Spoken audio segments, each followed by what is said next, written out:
Hoy, hoy! Di ba, akala ko magbabasketball kayo ngayon, nagpaalam ka sa akin kagabi. Ayun yung mga kasama mo doon, hinihintay ka na kanina pa. Yung mo sa kanila, ayoko. Papagalit ka na naman eh. Paano ako magagalit? Nagpaalam ka na sa akin kagabi, pinayagan kita. Ewan sila na lang. Baka magalit ka. Eh kanina pa yung naghihintay yung mga tao doon. Tapos ngayon hindi ka sasama? Sila, ayaw mo. Sila na lang.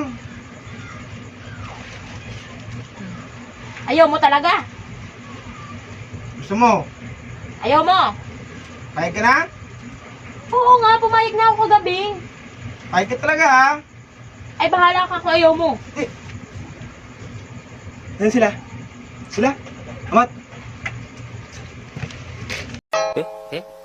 Eh? Eh? Eh? Eh? Eh?